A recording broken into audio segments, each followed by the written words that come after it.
We the people of the United States of America. The Constitution states that everyone deserves life, liberty, and the pursuit of happiness. However, who do the people of the U.S. consist of? At this time, only white, landowning males were considered U.S. citizens. In the 19th century, manifest destiny was a big ideology within the United States. Good morning, my name is Valentina Bergoglio. My name is Juliana Rodriguez. My name is Sid Shaw. My name is Colby Alden. And my name is Juan Montoya. Our research question is, how did manifest destiny affect American citizens during the 19th century? Manifest destiny positively affected American citizens in the 19th century and positively affected American citizens.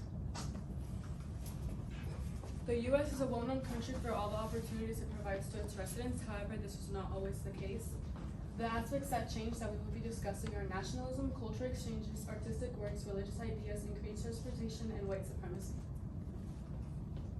Nationalism. As we can see, this is the first page of a propaganda that advertised shipment towards the West. We can see that a woman is holding a flag showing their common feeling of unity and how it created new values within American society. According to Andrew Eisenberg, a history professor at the University of Kansas, in 1812, Thomas Jefferson envisioned an independent empire arising in the American West, populated by free and independent Americans, unconnected with us but by the ties of blood and interest.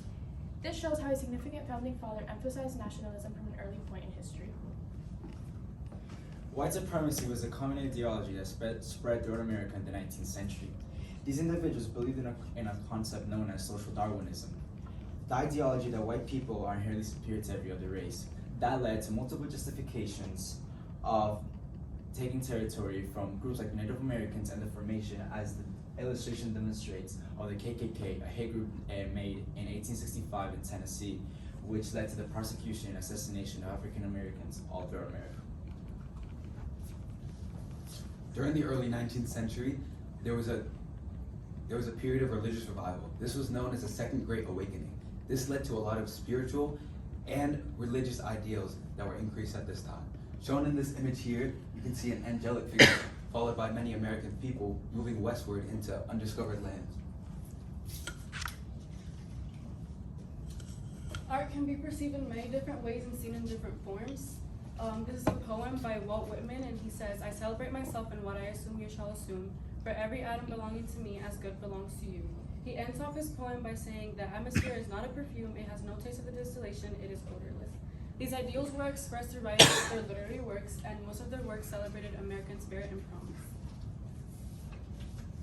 Through these works of art, optimism was conveyed, as well as cultural values such as nationalism, which refers back to what Valentina previously stated. The manifest destiny led to America gaining great amount of land. But our conflicts with Mexico, did not lead to this.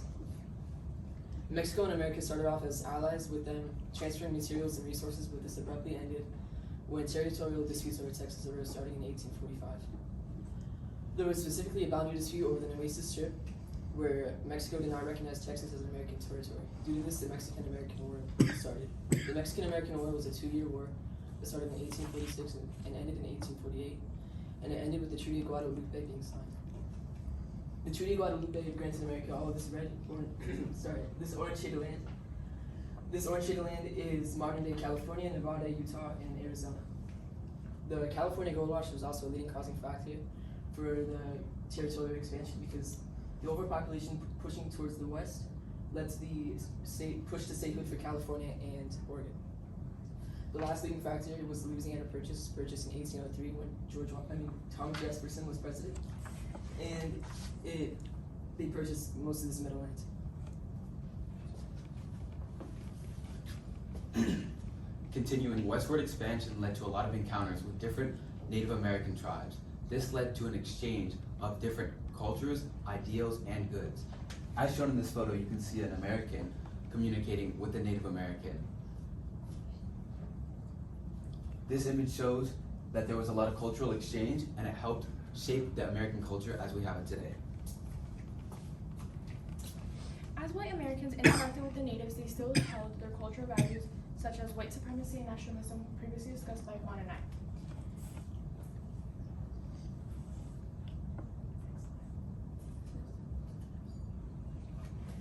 Native Americans were dehumanized and received poor treatment. In the video by Khan Academy, the speaker argues the extreme violent conduct toward this minority.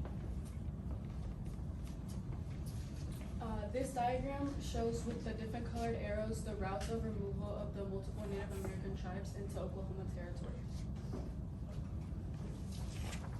As new territory was being obtained, it required new and efficient ways for transportation to be developed. As these developments surged, railroads and trails, known like the Santa Fe Trail, as shown by Irina Chirico, a professor at the University of ISC, she talks about Benes Fran, a company that explored natural resources and used the Santa Fe Trail to transport them back to its markets. As shown in the picture, railroads can also be used as another way of transportation that are used to transport people, resources, and animals. To summarize, Manifest Destiny was a good ideology that helped Americans expand westward and shape our American culture as we have it today. Some of the impacts that we have on our daily lives can be seen here and shows that there was an increase in transport throughout cities and states, and it helped increase our diversity in the society we have today. So how did westward expansion impact the United States? You were looking at the impact. Women can now be included in society. Immigrants can now be included in society. We are the impact. Step together here and block the screen, yeah. All right, so I need to ask you each a question. We're gonna start with one and work our way across. One, you're up first. If you had a sixth member, I don't know why you would, but if you had a sixth member on your team, what's a perspective that they could bring that would be a useful contribution to your project? If we had a sixth member, I would probably choose a historical context. Why? Because we can further analyze the deep meaning of Manifest Destiny and how it could affect multiple groups that were used in that were present in this time. Sorry. Okay. Sorry, Sid. Describe an argument from one of your peers' IRRs that makes you think differently about your team's conclusion. I think one of them was Juliana's. She added an artistic point of view, which is actually very different than many others, and it helped us look at the readings and writings of others as she read a poem, and it helped us look at how they impacted the ideals of Manifest Destiny. Right? And Kolb, what's a way in which your team's resolution makes you think differently about the research you conducted? So our resolution is how it impacted everyone, and I was just mainly looking at the political aspects of the impact. So it was like a larger scale. Okay. Juliana, what's an example of an argument from one of your peers' reports that you decided not to include in your presentation, and why? We didn't include one of my claims was propaganda and how it led to be used in World War I, and we didn't include it because even though it was in the topic of art, it didn't really have much to do with what we were going to speak about. Okay. And Valentina, reflecting on your colleagues' work, which one had the greatest impact of your understanding of Manifest Destiny? Juan's paper had the greatest impact due to the fact that the economic choices made during Manifest Destiny shaped how the backbone and how the U.S. manages their economy now. You guys are done.